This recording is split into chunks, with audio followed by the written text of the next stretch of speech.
புனித John Bosco வாழ்க்கை வரலாறு பாகம் 4 மலர்களும் முட்களும்.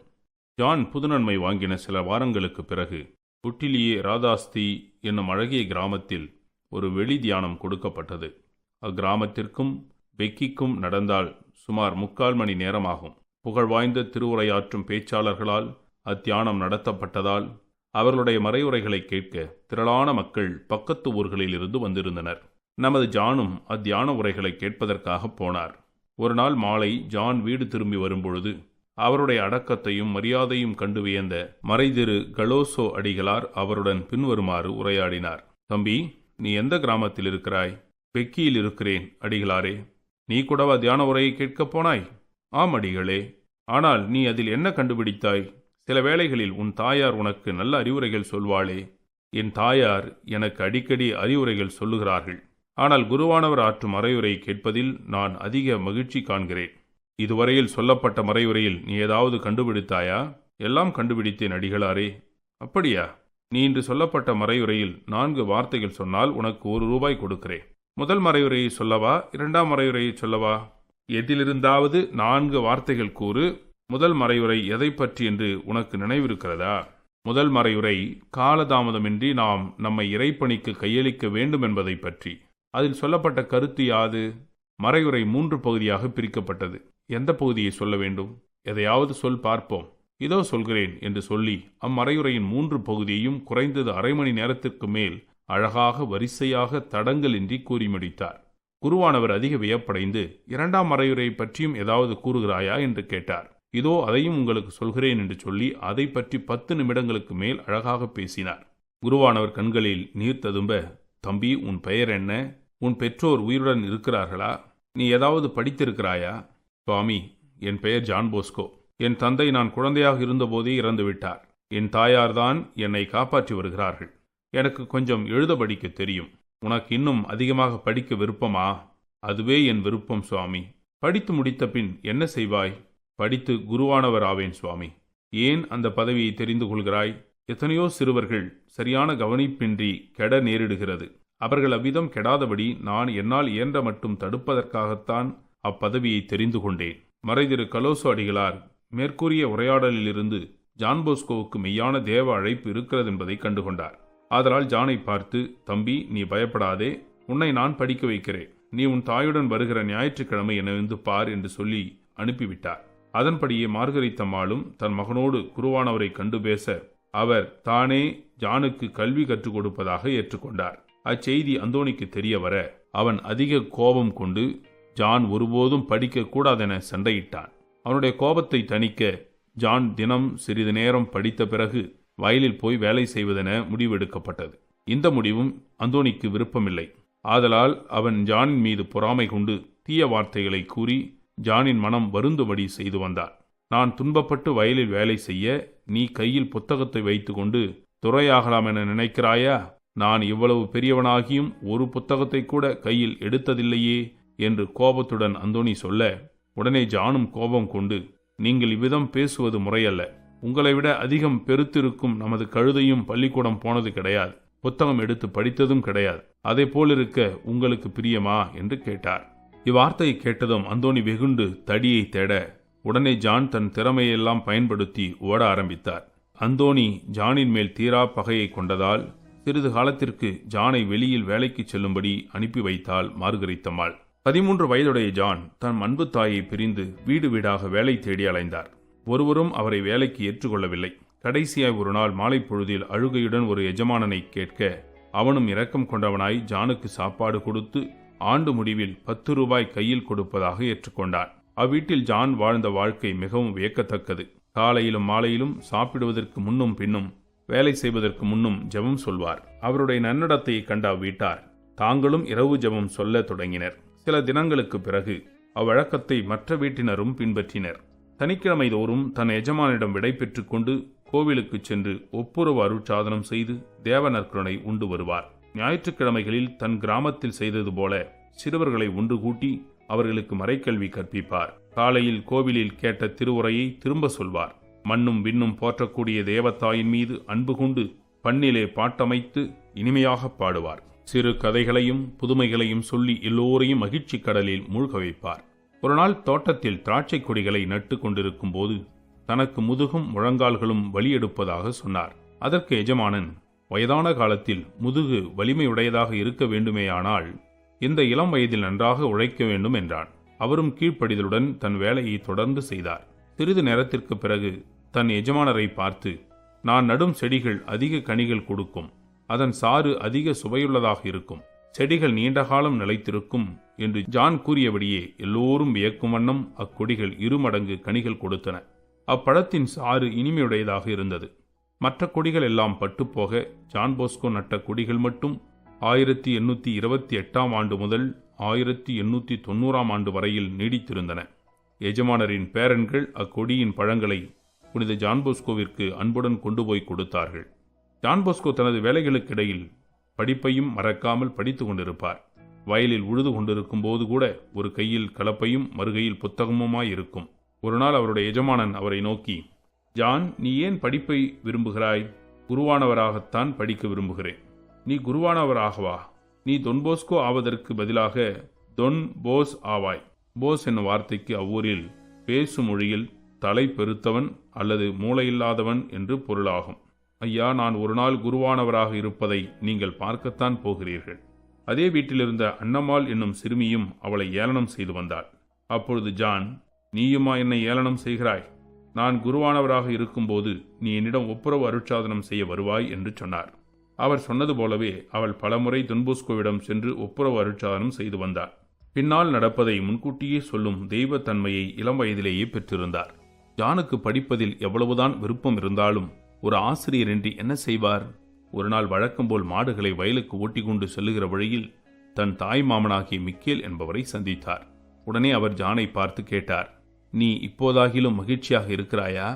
மாமா, படிக்க வேண்டுமென்ற ஆசை என்னை எப்பொழுதும் வருத்தி கொண்டிருக்கும் போது எப்படி நான் மகிழ்ச்சியாக இருக்க முடியும்?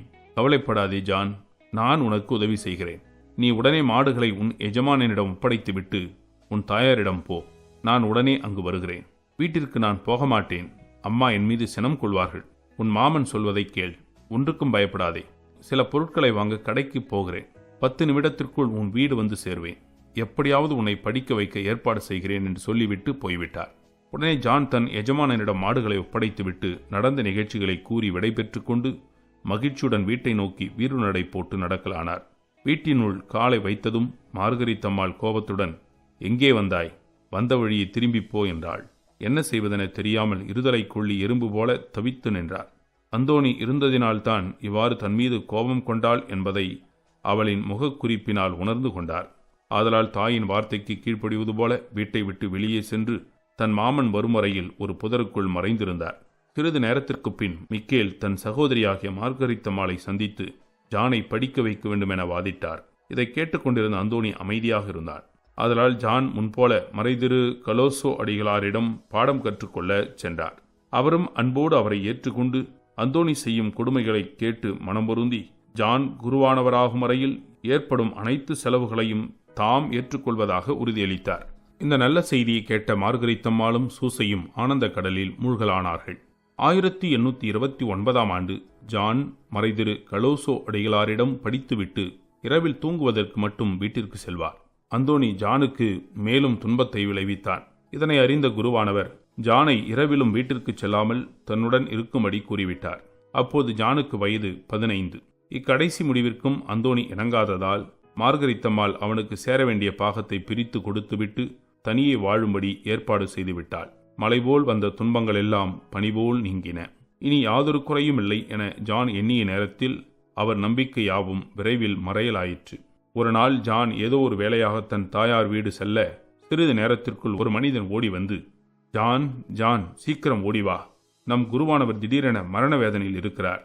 உன்னை பார்க்க வேண்டும் என விரும்புகிறார் என தெரிவித்தான். உடனே ஜான் அதிக கவலையுடன் காற்றாக பறந்து தன் ஞான தந்தையிடம் ஓடி வந்தார். குருவானவரோ பக்கவாத நோயினால் தன் பேச்சை இழந்து இருந்தார். ஜானை இரக்கத்துடன் பார்க்க ஜானே தன் ஞான தந்தைக்கு இவ்வாறு நேர்ந்துவிட்டதே என்று எண்ணி கண்ணீர் வடிக்கலானார். அப்பொழுது குருவானவர் தன் தலையணையின் கீழ் இருந்த ஒரு திறவுகோலை எடுத்து ஜான் கையில் கொடுத்து, அதை எவருக்கும் கொடுக்கலாகாதென்றும் மேஜையினுள் இருக்கும் பணத்தையெல்லாம் அவருக்கே கொடுப்பதாக தன் கையால் சைகை காட்டினார். ஜான் திறவுகோலை வாங்கி தன் சட்டைப்பைக்குள் போட்டுக்கொண்டார். தன் ஞானத்தந்தையின் பக்கத்தில் ஒரு வானத்துதரைப் போல இரவு பகலாய் விழித்து தம்மாலான உதவிகளை செய்து வந்தார். ஆனால் 2 தினங்களுக்கு பிறகு, அதாவது 1830 ஆண்டு நவம்பர் திங்கள் 21 நாள், மறைதிரு கலோசோ அடிகளார் தமது 75வது வயதில் இறைவனடி சேர்ந்தார். அவருடைய மரணம் ஜானுக்கு பெரும் வேதனையாக அமைந்தது. மறைதிரு கலோசோ அடிகளார் இறந்ததும் ஜானுடைய எண்ணமெல்லாம் நம்பிக்கையெல்லாம் மறைவது போல எண்ணினார். அவர் இறக்கும்போது அங்கு நின்றவர்கள் ஜானை பார்த்து, குருவானவர் உன்னிடம்தான் திறவுகோலை ஒப்படைத்தார். அவர் உயிருடன் இருக்கும்போது உன்னை என்றும் காப்பாற்றுவதாக கூறியிருந்தார். ஆதலால் அவர் வைத்திருக்கும் பொருள் அனைத்திற்கும் உரிமையுள்ளவன் நீதான் என்றார்கள். ஆனால் வேறு சிலர், தேச சட்டப்படி அவர் மரண உயில் ஒன்றும் எழுதி வைக்கவில்லை, ஆதலால் குருவானவருடைய பணமெல்லாம் அவர் உறவினருக்கே சேர வேண்டும் என்றார்கள். ஜானுக்கு என்ன செய்வதென்று தெரியவில்லை. ஒரு நிமிடம் சிந்தித்த பின், பணத்திற்காக ஒருபோதும் நான் நரகத்திற்கு போக மாட்டேன், இப்பணம் எனக்கு வேண்டாம் என்றார். இறந்த குருவானவரின் உறவினர் ஒருவர் வர அவரிடம் திறவுகோலை கொடுத்து, இதை வேறு எவருக்கும் கொடுக்காதே என்று கையால் சைகை செய்தார். ஆனால் மேசைக்குள் இருப்பது எனக்குதான் என அவர் தன் வாயால் சொல்லவில்லை. ஆனாலும் சிலர் அது என்னை சேர வேண்டும் என்று சொல்கிறார்கள். நான் ஏழையாகவே இருக்க விரும்புகிறேன் என்று கூறி திறவுகோலை அம்மனிதரிடம் கொடுத்தார். அந்த உறவினரும் மேசையை திறந்து பார்க்க அதில் 4000 ரூபாய் இருந்தது. அந்த மனிதன் ஜானை பார்த்து, இறந்தவரின் விருப்பத்தை நான் நிறைவேற்ற வேண்டும், இப்பணம் உனக்கு உரியது, உன் விருப்பப்படி உனக்கு வேண்டியதை எடுத்துக்கொள் என்று சொல்ல, ஜான் ஒரு நிமிடம் சிந்தித்தார். இறந்த குருவானவரின் மனதும் அவருடைய உறவினரின் அனுமதியும் இருக்கிறது. ஆயினும் அச்சொத்தை ஏற்றுக்கொள்ளாமல் பரலோகம் ஒன்றே தனக்கு வேண்டும் என்று சொல்லி அப்பணம் முழுவதையும் குருவானவரின் உறவினருக்கே விட்டுவிட்டார். நான் எப்பொழுதும் எனக்கு உதவி செய்த ஞானத்தந்தை மறைதிரு கலோசோ அடிகளாரை என் உயிர் உள்ளளவும் மறக்க மாட்டேன், அவருக்காக வேண்டி வருகிறேன் என்று தொன்போஸ்கோ அவரை பற்றி எழுதியிருக்கிறார். மறைதிரு கலோசோ அடிகளார் மரணமடைந்த பின் ஜான் வெளிப்பள்ளிக்கூடத்திற்கு போய் படிக்க வேண்டியதாயிற்று. துவக்கத்தில் பகல் உணவிற்கு வீட்டிற்கு வந்து கொண்டிருந்தார். ஒவ்வொரு நாளும் நடக்க வேண்டிய தூரம் பலகள் தொலைவாகும். நடையிலே அதிக நேரம் வீணாவதைக் கண்டு காலையில் வீட்டை விட்டு போய் மாலையில் திரும்புவதென தீர்மானித்தார். அவரிடம் ஒரே ஒரு ஜோடி செருப்பு இருந்ததினால் அதுவும் தேய்ந்து விடுமே என அவைகளை கையில் பிடித்து கொண்டு நடப்பார். அதனால் அவர் இரத்த கால்களுடன் வீடு திரும்புவார். மழை காலமாகவும் குளிர் அதிகமாகவும் இருந்ததினால் மகனின் வசதிக்கு ஏற்றபடி மார்கரித்தம்மாள் பள்ளிக்கூடத்திற்கு அருகில் ஒரு வீட்டை வாடகைக்கு எடுத்து அதில் ஜானை தங்கும்படி செய்தாள். வீட்டு வாடகைக்கு பணம் கொடுக்க முடியாமையால் வயலில் விளையும் தானியங்களை கொடுத்து வந்தாள். வாரந்தோறும் தன் மகனை பார்த்து வருவாள். அப்போது ஜானின் ஆழ்ந்த அறிவையும் ஆசிரியர்கள் கூறும் பாராட்டுதல்களையும் உருக்கமான பக்தியையும் கண்டும் கேட்டும் மகிழ்ச்சி அடைவார். அந்நாட்களில் சில குருவானவர்கள் செய்த செயல் ஜானுக்கு பிடிக்கவில்லை. ஏனெனில் குருவானவர்கள் சிறிய பிள்ளைகளுடன் அன்போடு பேசி பழகாததுதான். இது குறித்து தன் தாயிடம் முறையிட மார்கரித்தம்மாள் அவரை பார்த்து கூறினாள், அன்பு மகனே, அவர்கள் உயர்ந்த எண்ணங்களை உடையவர்கள். உன்னைப் போல சிறுவர்களோடு பேசி கொண்டிருக்க அவர்களுக்கு நேரம் ஏது? ஒரு நிமிடம் பேசுவதற்கு கூடவா நேரமில்லை? அவர்கள் என்ன சொல்ல வேண்டும் என விரும்புகிறாய்? நான் தெய்வ அன்பில் வாழ்வதற்குரிய ஒரு சொல் சொல்லக்கூடாதா? அவர்கள் பாவ மன்னிப்பு அளிக்கவும், வியாதியில் உள்ளவர்களை சந்திக்கவும், இன்னும் ஆன்ம காரியங்களை செய்யவுமே நேரம் போதவில்லை. திருப்பிள்ளையாகிய நாங்கள் அவர்களுடைய மந்தையை சேர்ந்தவர்கள் அல்லவா? எங்களையும் அவர் கவனிக்க வேண்டும் அல்லவா? ஆம், ஆனால் வீணாக நேரத்தை செலவிட அவர்களுக்கு நேரமில்லை. அப்படியானால் நமது ஆண்டவர் இயேசுநாதர் சிறுவர்களுடன் அன்புடன் பேசி விளையாடிய போது வீண் நேரம் போக்கினாரோ? நீ சொல்வதெல்லாம் சரிதான், ஆனால் அதற்கு நாம் என்ன செய்யலாம்? அம்மா, நான் குருவானவரானால் பாருங்கள், என் வாழ்நாள் முழுவதையும் சிறு பிள்ளைகளுக்கே செலவிடுவேன். குழந்தைகளையும் சிறுவர்களையும் நானே தேடிப்போய் அவர்களுடன் உரையாடுவேன். இனிய உரைகள் பல கூறிடுவேன். அவர்களை ஆட ஓட பாட செய்து மகிழ்ச்சியுடன் இருக்க செய்வேன். அதனை கண்டு நானும் மகிழ்ச்சி அடைவேன். இவ்வழிகளை பயன்படுத்தி அவர்களுடைய ஆன்மாக்களை நல்வழிப்படுத்துவேன் என்று கூறினார். ஜான் தான் படித்து வந்த பள்ளிக்கூடத்தில் நல்ல ஆசிரியரின் உதவியை கொண்டு நாளுக்கு நாள் படிப்பில் அதிக மதிப்பெண்கள் பெற்று தேர்ச்சி அடையலானார். சில தினங்களுக்கு பிறகு அவருடைய வகுப்பிற்கு புதிய ஆசிரியர் நியமிக்கப்பட்டார். இப்புது ஆசிரியர் பெக்கியிலிருந்து வந்து படிக்கும் சிறுவர்கள் படிப்பில் ஒருபோதும் முன்னேற்றம் அடையாதவர்கள் என்ற தவறான கொள்கை உடையவராயிருந்தார். ஜான் அதிக வயதுடையவராய் இருந்ததால் ஜானும் அவ்வளவு அறிவுத்திறன் இல்லாதவர் என்றே கருதினார். ஜான் தன் திறமையை காட்டிய போதிலும் அது அவரிடம் பயனில்லாமல் போயிற்று. ஜான் 5ஆம் வகுப்பில் படிக்கும்போது ஒரு நாள் சிறுவர்கள் அனைவருக்கும் போட்டித் தேர்வு ஒன்று நடந்தது.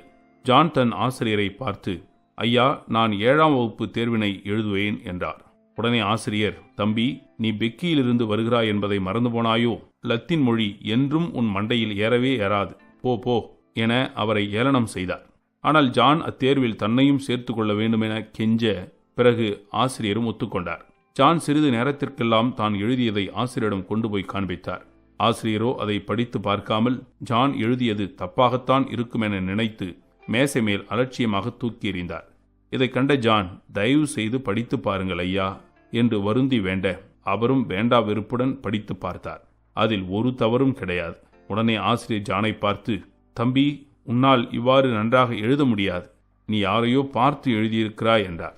அங்கிருந்த சிறுவர்கள் ஜான் ஒருவரையும் பார்த்து எழுதவில்லை என்று சொல்லியும் அவ்வாசிரியர் ஏற்றுக்கொள்ளவில்லை. இத்தகைய ஆசிரியரின் கீழ் ஜான் எவ்வாறு தேர்ச்சி அடைய முடியும்? இறைவனின் அருளால் தாட்சி மனப்பான்மையுடையவராய் இருந்தார். ஜான் குடியிருந்து வந்த வீட்டுத் தலைவன் இசையில் தேர்ச்சியுடையவன். அவன்தான் அவ்வூரில் கோயில் பாடகர்களுக்கு தலைவன். ஜானின் இனிய குரலை கேட்டு அவரையும் பாடுவதற்கு சேர்த்து கொண்டான். ஜானின் குரல் எல்லோரையும் கவர்ந்தது.